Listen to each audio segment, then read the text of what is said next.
Voilà, nous sommes heureux, de pouvoir recevoir maintenant, le président Luper, François, J'entends pas bien, Asselineau, hein. qui, nous fait, l'honneur, et le bonheur, surtout, de, venir, clore cette semaine de matinale. Bonjour François Asselineau et bienvenue dans cette matinale de géopolitique profonde. Ah, Oui, bonjour. voilà. Vous m'entendez François? On a des petits problèmes techniques. Oui, le son est encore un peu faible, me semble-t-il. Je je regarde un peu dans le, chat où Raphaël qui va pouvoir nous préciser si vous êtes audible, François Asselineau. Oui, Alors non? pour ne pas mettre la pression, parce que les contraintes techniques peuvent être frustrantes, voilà, on va laisser François Asselineau tout simplement régler le problème de micro. C'est tout simplement dans les paramètres où il faut pouvoir sélectionner le micro qui est disponible avec le meilleur son. Donc voilà, je laisserai François Asselineau, que je peux voir dans le studio, faire un hochement de tête quand il y aura le son qui sera réglé.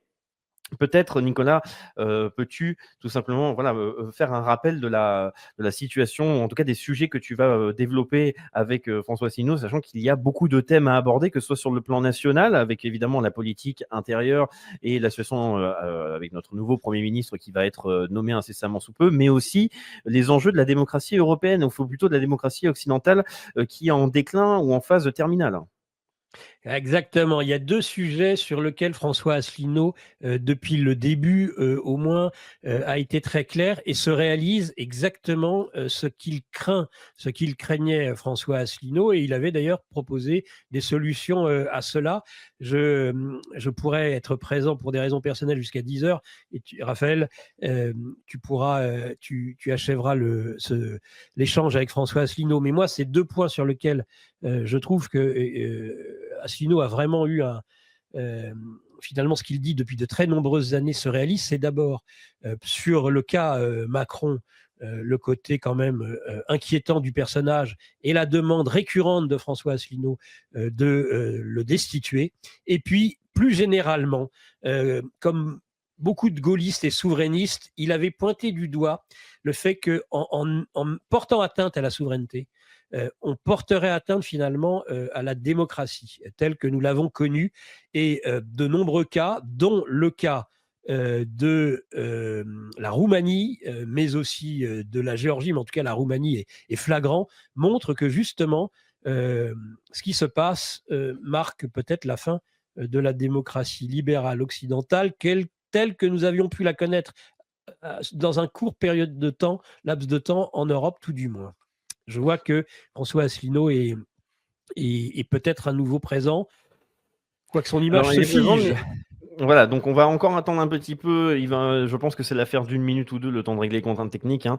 Le tout étant de pouvoir réaliser cet entretien, comme je l'ai dit, parce que je pense que Monsieur Asselineau nous entend. Dès que ce sera pris, qu'il n'hésite pas à faire un hochement de tête bien visible que je peux détecter pour pouvoir après l'intégrer et réaliser, enfin le laisser subir, en tout cas passer à la question ou aux questions de Nicolas Stocker. Alors Nicolas, ça permet peut-être aussi de pouvoir parler. Je pense que même on aura la réponse, je pense, hein, pendant cet entretien. C'est-à-dire là, on a parlé du soporifique et de l'incroyable François Bayrou, mais quels sont les autres candidats qui ont pu être nommés? Alors, on nous a parlé de Cazeneuve, mais j'ai pu aussi voir passer le nom de Lecornu. Donc, selon toi, est-ce que même si Bayrou est affiché, étant donné qu'il est allé à l'Élysée, qu'on l'a accueilli à l'Élysée récemment, est-ce que finalement, c'est peut-être le candidat le moins probable, même s'il il a été mis au devant de la scène, de par le fait qu'il a tout simplement rejoint l'Élysée physiquement? Alors, de toute façon, il faut attendre la déclaration d'Alexis Collère. C'est le secrétaire général qui, normalement, fait un communiqué de presse pour annoncer qu'il y a fumée blanche et que donc le nouveau lauréat, le nouveau Premier ministre, a été nommé par le chef de l'État. Donc, gardons-nous d'absolue certitude. Quand il y aura ce communiqué, on pourra le dire, c'est lui. Il semblerait en tout cas que ça ait branlé dans le manche, qu'il soit revenu plus vite que prévu de Pologne, Macron, parce que Bayrou faisait entre autres un chantage, hein. Il ne décolérait pas à partir du moment où l'information comme quoi ce serait Lescure, un des premiers marcheurs de la Macronie, il était prêt, depuis le temps qu'il l'attend, Bayrou, c'est peut-être même la dernière chance pour lui d'espérer Matignon, et puis peut-être de s'imaginer, hein, puisque Macron ne peut pas se représenter, un avenir présidentiel depuis le temps qu'il en rêve, l'homme de Pau, l'homme de Berne, l'homme des Pyrénées. Donc là, je pense que la coupe était pleine. S'il n'était pas, et s'il n'est pas nommé cette fois-ci, je ne sais pas. Il nous fait, là, il nous fait une crise de nerfs. Il aurait même menacé hier de voter une éventuelle censure s'il n'était pas nommé, en tout cas de quitter l'ancienne majorité présidentielle, puisque cette majorité aujourd'hui n'est plus qu'une minorité. Tout à fait. Eh bien, timing parfait. Je vois François Asselineau qui lève le doigt, donc excellent. On va pouvoir l'accueillir à nouveau. Donc, chers amis, voilà, je vous demande d'accueillir chaleureusement, malgré les problèmes techniques, François. Voilà, François Asselineau, c'est vendredi 13. C'est vendredi Voilà, 13. Il faut ça porte poisse. Hein, donc, c'est mon technicien qui habite en banlieue. Il y a eu un suicide sur la ligne de RER. Et puis, donc, il est arrivé en retard. Et puis, maintenant, on a des problèmes techniques. Et donc, voilà, c'est. Mais enfin, tout est bien. Moi, j'ai du temps pour vous. Pour répondre à vos questions, je vous prie d'excuser les auditeurs. Voilà. Je vous en prie, François. Pour ma part, mais l'ensemble de l'entretien a été déjà préparé, on l'espère en tous les cas. On va essayer de donner la meilleure réplique. Pour ma part, je dois partir à 10 heures et Raphaël Beslu viendra à ce moment-là continuer l'échange que je sens et que je pressens déjà passionnant. Donc, sans plus attendre, j'aimerais qu'on commence peut-être sur la séquence en cours et ce qu'il faut en penser déjà quant au titulaire de l'Élysée. Je rappelais avant que vous ne vous connectiez deux éléments, à mon avis, essentiels sur lesquels vous voyez juste et depuis longtemps, c'est-à-dire la nécessité de destituer au plus vite le chef de l'État. Et puis le deuxième sujet, on le verra avec la Roumanie, on voit que quand on retire finalement la souveraineté aux États, et ben, la démocratie part avec. La démocratie libérale telle que nous la connaissions part avec. Donc c'était les deux sujets. Mes premiers sujets déjà, séquence, Bayrou peut-être, sûrement, ou pas du tout. Mais bon, ça, à la limite, c'est du factuel. Peut-être votre avis sur le sujet, mais aussi votre avis sur ce comment est-ce possible, comment ce chaos a-t-il pu s'instituer en France depuis cet été, et quelle est la seule et quel est le seul espoir, vous le clamez depuis des mois, François Asselineau, c'est destitution de Macron. Oui, alors merci de me recevoir. Il y a beaucoup de questions à la fois.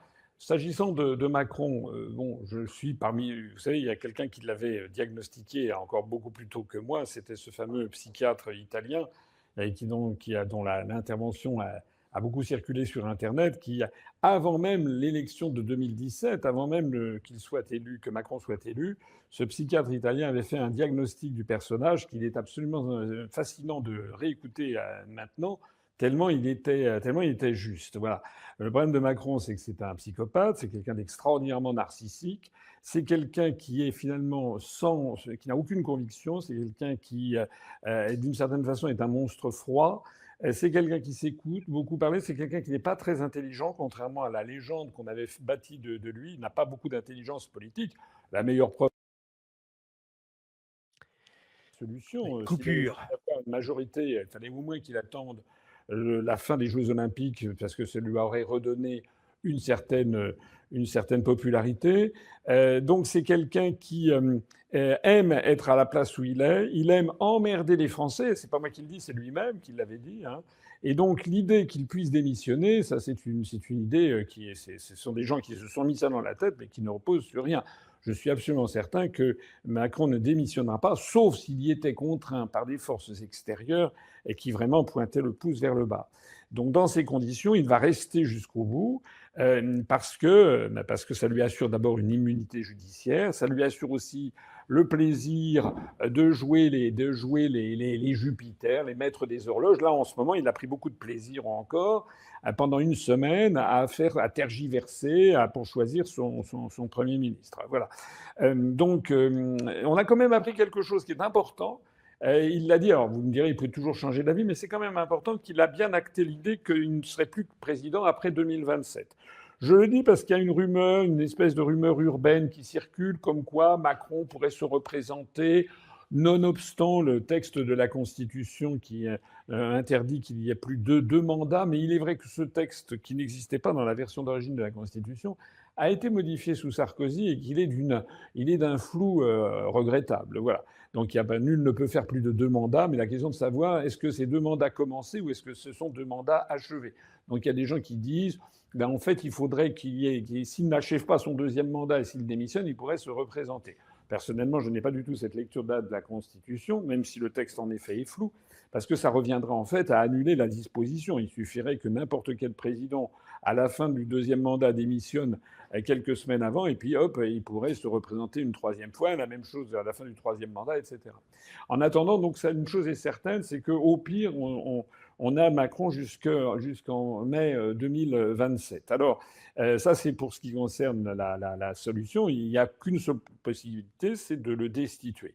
Et j'avoue que j'ai été très surpris, même assez choqué, en fait, par la déclaration de Mme Le Pen, qui a dit qu'elle avait trop de respect pour la fonction présidentielle pour lancer une procédure de destitution. C'est incroyable. C'est l'inverse qui est vrai. Elle devrait avoir trop de respect pour la fonction présidentielle, justement, et donc lancer la destitution, parce que actuellement, cette fonction est occupée par quelqu'un qui est un cas pathologique, qui est un cas psychiatrique, et qui est en train d'entraîner la France dans le mur dans tous les domaines. Il aura tout détruit. Et il continue. Si les députés ne lancent pas la destitution, il a encore 30 mois devant lui, donc, pour continuer à détruire l'industrie, l'agriculture, la position diplomatique de la France, etc.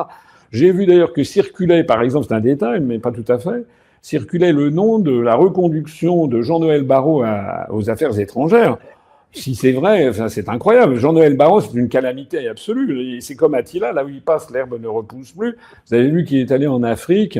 Il a commencé à donner des leçons de morale au président du Tchad sur le fait que le Tchad devait reporter les élections législatives parce que les candidats n'étaient pas assez inclusifs et que M. Jean-Noël Barrot, qui est un muscadin de je sais plus quoi, 40 ans, qui n'a aucune compétence sur quoi que ce soit, il vient dire à un chef d'État africain en exercice depuis longtemps, il vient de lui dire qu'il faut qu'il y ait des woke ou des LGBT dans son... C'est incroyable. Enfin, c'est vraiment de rien connaître à rien. Le résultat, vous l'avez vu, c'est que dès qu'il est parti, le Tchad a décidé de virer tous les soldats français. Voilà, on est vraiment dirigé soit par des êtres malfaisants, soit qu'ils soient bêtes, soit qu'ils soient incompétents, soit d'ailleurs l'un n'exclut pas l'autre. Alors tout ça c'est le paquet cadeau Macron. Alors maintenant, se pose la question en effet du Premier ministre, qui est-ce qu'il va choisir ? Moi, j'ai fait le pari depuis belle lurette. J'ai retrouvé des vidéos où j'en parlais déjà à la mi-novembre, au début décembre. Je pense qu'il n'aura pas d'autre choix que de nommer Cazeneuve à la tête à Matignon. Pourquoi ? Parce que Cazeneuve, c'est quand même quelqu'un qui avait failli être nommé et qui n'avait pas été nommé du fait de l'opposition d'Olivier Faure et une partie du PS. Qui s'était opposé à ça parce qu'Olivier Faure, vous savez, c'est des petites raisons qui aboutissent à des grandes conséquences. Olivier Faure est dans une circonscription où les électeurs LFI sont très importants. Et donc Olivier Faure s'était dit que s'il apportait son soutien à Cazeneuve, qui s'était fait remarquer au Parti socialiste pour refuser toute alliance avec LFI, qu'à ce moment-là, il le paierait dans les urnes et il ne serait pas réélu député. Voilà à quoi on en est rendu. Mais peut-être que depuis lors, on a pu trouver une nouvelle circonscription pour les futures législatives pour M. Olivier Faure. Mais je pense que c'est quand même celui, Cazeneuve, qui réunit, à mon avis, le plus d'atouts. Pourquoi ça ? Parce que il a été Premier ministre, il a 63 ans, 64 ans, on ne lui prête pas, a priori du moins, une ambition présidentielle. C'est quelqu'un d'assez discret, c'est quelqu'un qui... est assez consensuel en définitive. C'est quelqu'un aussi qui, d'abord, qui a exercé la fonction, donc c'est pas tout à fait nouveau.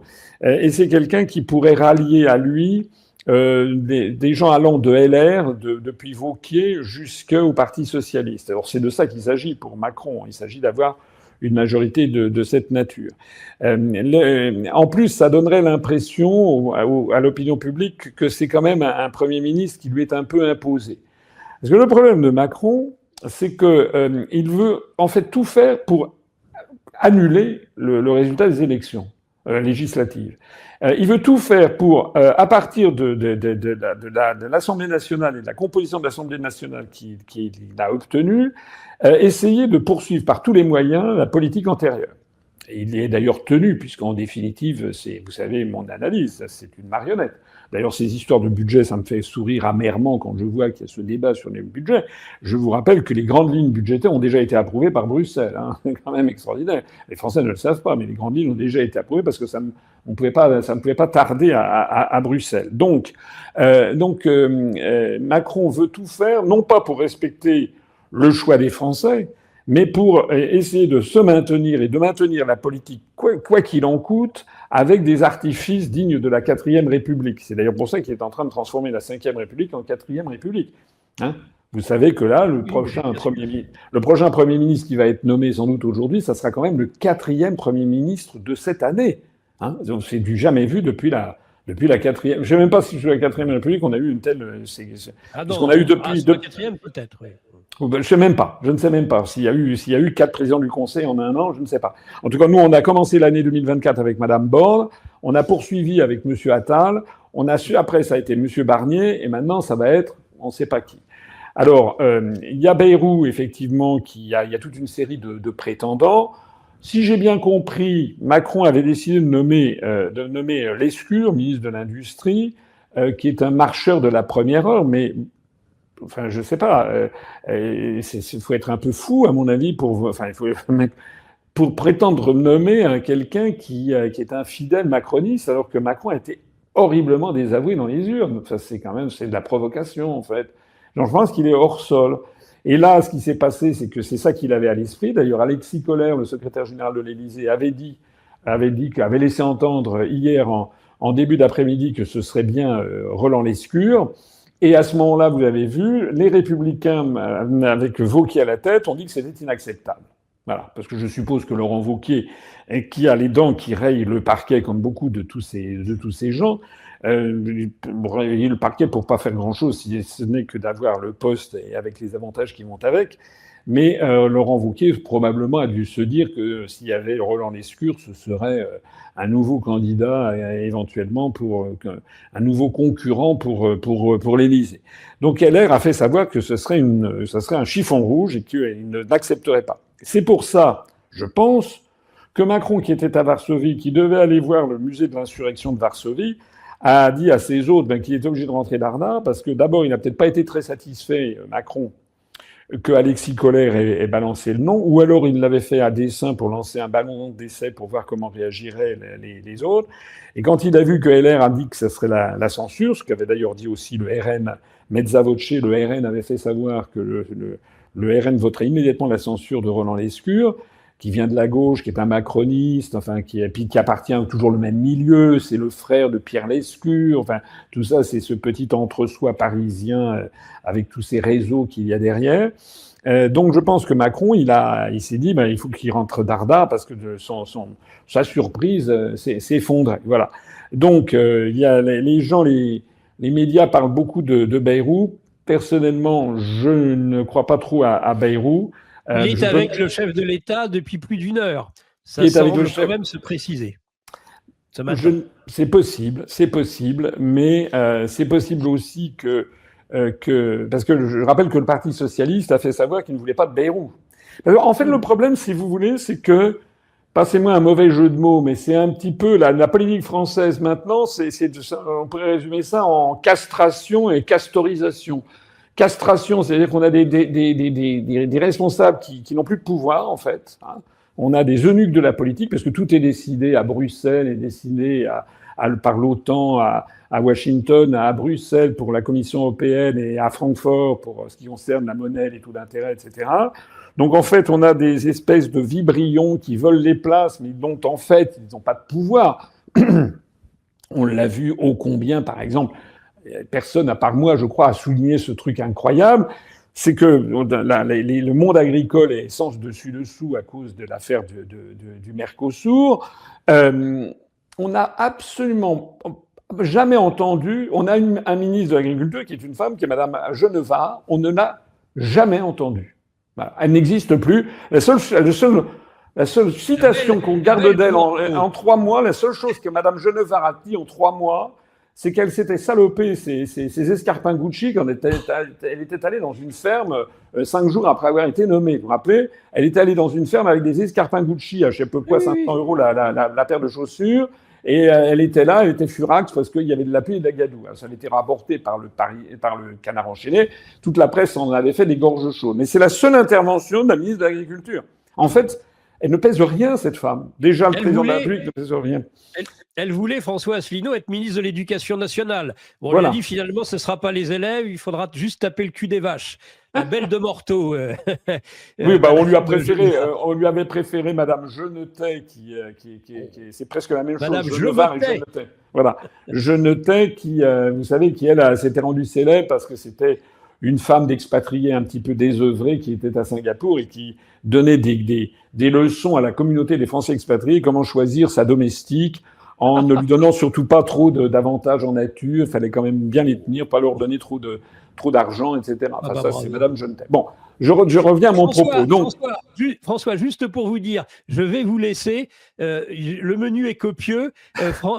Raphaël Beslu va venir se substituer à moi pour la suite de l'entretien. J'en suis absolument désolé. Ne soyez pas désolé, c'est moi qui suis désolé parce que c'est nous qui avons. Là, on a eu un gros problème technique ce matin. Voilà. Je vous écouterai avec délice en replay tout à l'heure, mon cher François. D'ici là, passez une bonne journée. Je salue l'ensemble de nos internautes et je vous dis à très bientôt. À bientôt, Nicolas. Et vous appelez à la mise en place d'un euro numérique. Absolument. Absolument. Nos élites déroulent leurs plans contre nous. Mais nous aussi on a des plans contre eux. Déjà au travers de nos émissions avec une revue de presse économique pour faire le point avec vous, puis dans notre revue mensuelle avec des analyses financières et des solutions de décentralisation, et surtout dans notre stratégie anti-CBDC. Plus de 3 heures de contenu exclusif et gratuit pour apprendre concrètement à préserver votre épargne. Au programme, protection anti-crise, anti-banque, anti-État et bien d'autres solutions. Le temps joue contre nous, mais on peut se défendre.